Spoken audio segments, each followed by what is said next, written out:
Yeah, thank you very much, Stefano, for the kind introduction, and good afternoon, everybody.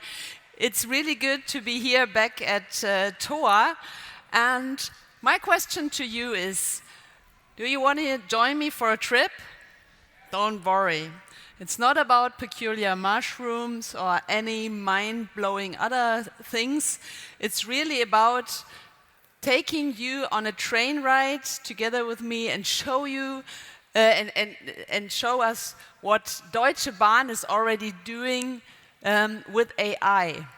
And if we're talking about that, it's not about science fiction stuff or something in the future. It's really for us at Deutsche Bahn how we make the railway system and the operations better on a day-to-day basis.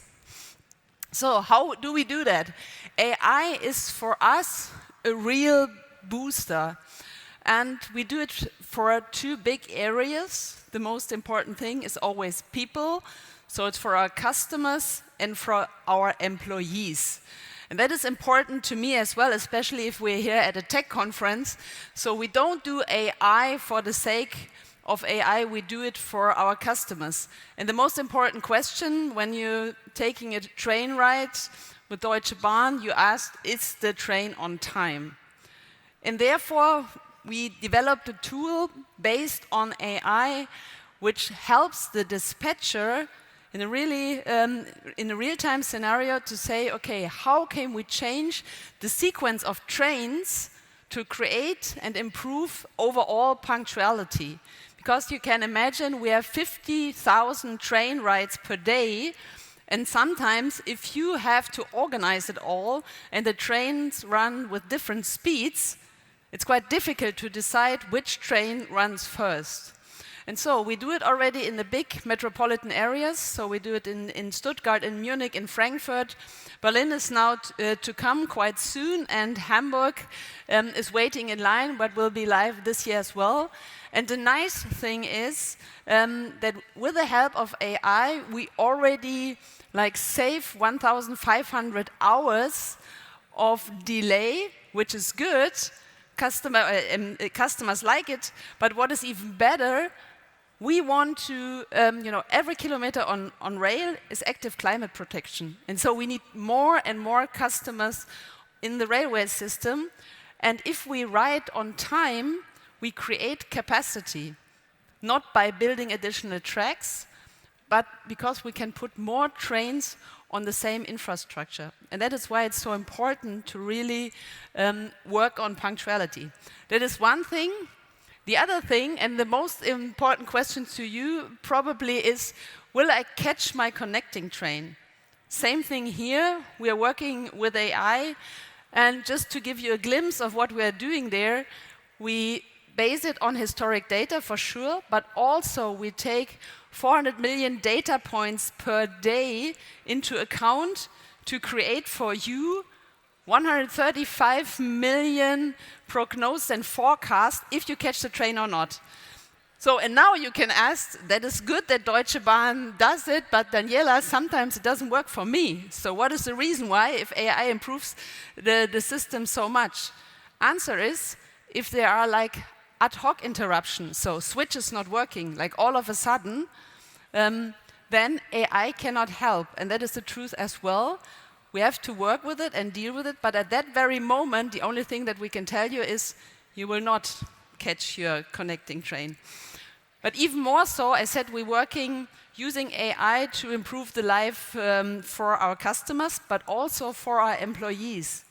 Because all of you might have heard that we're foreseeing labor shortage in the upcoming years, because we have 50% more people are leaving the labor market than enter it. And it's a specific problem to Deutsche Bahn, because usually in the past, Deutsche Bahn people joined us after school and they left us with retirement. So they stayed there for 30, 40 years. And now they're changing much more often, and it's much more difficult to recruit the people. So currently we are estimating that we need 5 times more recruitment dollars to get the same workforce. And that is why we say let's invest in automation and digitization to overcome that. And so also here, AI is a booster for us. Just to give you an example as well, we built camera bridges on the tracks in Germany, and the train just runs through. So you have cameras on the long side, and the outer skin is in a glimpse detected, and also what is even more important, what is happening on the roof garden with the air conditioning and these kind of things. And in former times, the train had to go to the workshop. You have to get it energy free. Someone has to climb on the train and look what is happening there. And then if someone figured out, oh, the air conditioning need a spare part, where's the spare part? And so all these kind of things we can do up front and really work on condition-based maintenance. And that is important for us as well. We don't have enough people. And the other thing is, people don't want to do this work anymore. Yeah, and so that is why AI for employees is important as well. And it's not only for blue-collar workers, it's also important for white-collar. Just as an example, in our finance organization, we do the finance prognosis with the help of AI as well, and reduces the effort by 75%. So these are just some few examples where we use it on a day-to-day basis already. But does AI help for each and every problem? The true answer is no, it isn't, because we are still a heavy metal company. We have 33,000 kilometers of tracks, and we have 13,500 trains. So it's heavy metal, it's hardware, and it's hardware.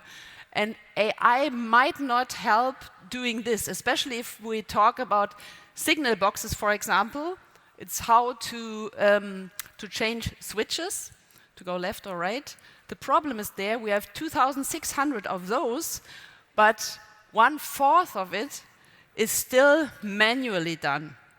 And you can imagine, employee topic again, who wants to do this kind of work, to change the switches like 10, 20 times per day. I can tell you don't need a fitness center anymore, because it's really hard labor work.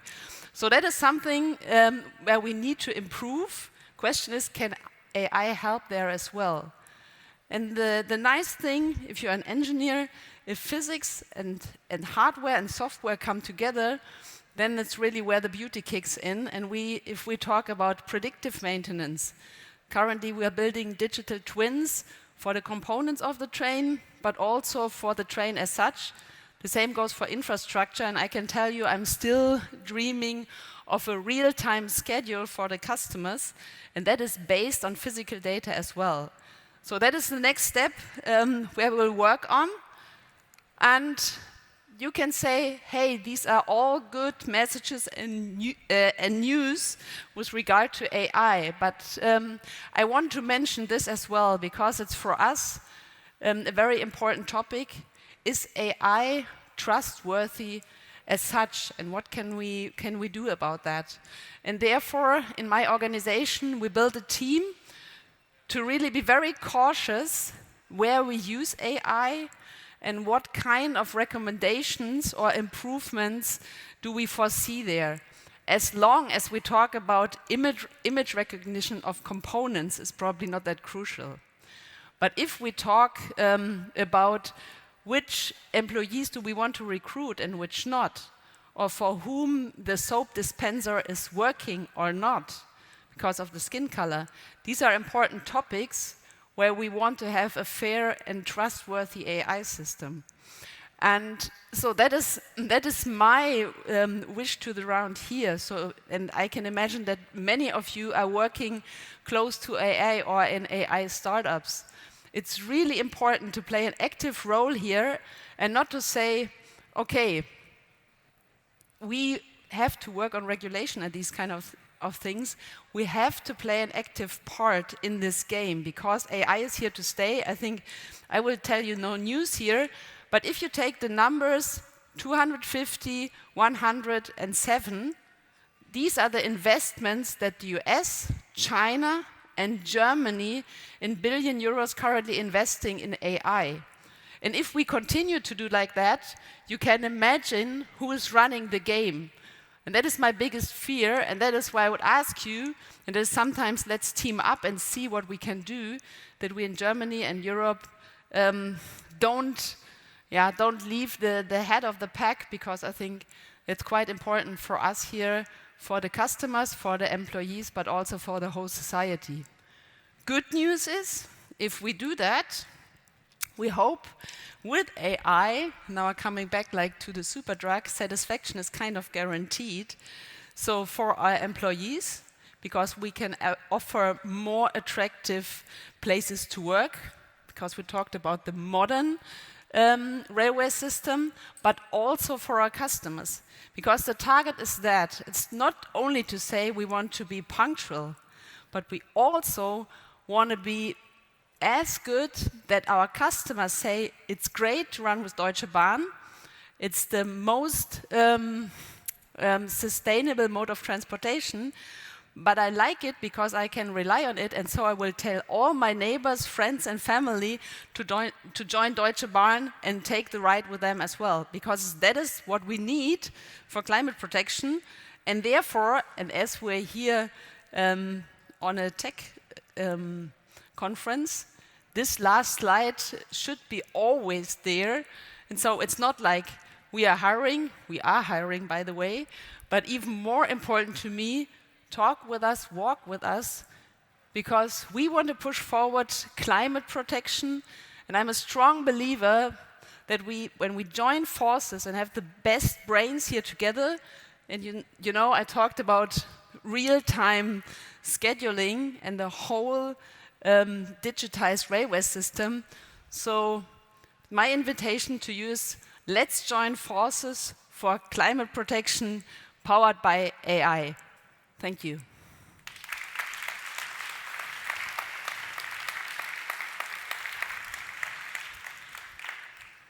So Stefano should be back on stage, right? All right, thank you so much, Daniela. For those of you who are just joining, this is a Slido. You can scan the QR code or go on slido.com and enter TOA23, and you'll be able to ask questions directly to whichever speakers on the stage. So if you want to take a moment, we have a couple coming in. I'll wait a few more seconds to see if any other questions. If not, I'll go right ahead with this one. Let's see. So this comes from Pete. You talked about problems like shortage, speed, and cost you solve through AI, but what quality improvements might be gained through AI at Deutsche Bahn? Okay. Not only which might be there, what I told you, it is already there. So what we can prove and what we already see, just as an example for Stuttgart, where we have this punctuality tool, so to say, we can put 17 more trains per day and direction onto the tracks if we want to. And that was what I mentioned with punctuality creates capacity. So that is the thing where we say there is really an improvement. And if you talk, and that is like the next step, automated trains on the same tracks, so on the same infrastructure, we talk about 40% more capacity because trains can run denser. Usually you have to imagine if you usually run a car compared to a train. If a train breaks, it takes up to 3 or 4 kilometers until the train stops. So that is why you have this huge distances from train to train. If we run an automated system, then they can run much denser. That is why we can have 40% more capacity if we go into that. Wonderful, thank you. We have, just remember that you can also upvote questions. So we have around 7 questions here. The ones that will upvoted will be the ones that I will ask. This is from Anonymous. Anonymous, raise your hand if you're there. In Japan, they have already solved the punctuality problem years ago. I waited for this question. What can Deutsche Bahn learn from them? Okay, the same happened to me. I'm from the automotive industry and I joined Deutsche Bahn 2 years ago. I can tell you, I raised the very, very same question. And I visited Japan, that was my first international trip, and I say, okay, I heard you are best of breed. I want to learn from you. The interesting thing is two answers to that. They run their trains on dedicated lanes. So they have like fast lanes and they have slow lanes. And we in Germany, we have all mixed traffic. So that means the freight train and the ICE run on the same track. And that is one issue because they run at different speeds. And the other issue is money. They invest about 5 times more money in the railway system than we do in Germany. I see. Wonderful. Well, I think we have time for one more question. From Caroline, how did you put together your team with AI experts? What kind of expertise you put together?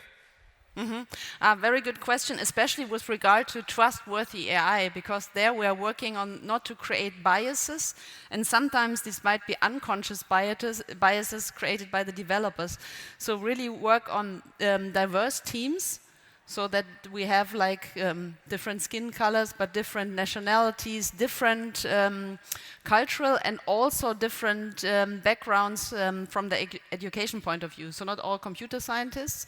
And actually that is quite new at Deutsche Bahn, that we say we hire international personnel as well, because before that it was just like they have to be German native speakers or at least like the same level, where I say we cannot afford this anymore on the one hand side because we don't get the people, but also we create better solution if we have international teams. Okay. Thank you. Well, thank you so much, Daniela. My pleasure. Big round of applause.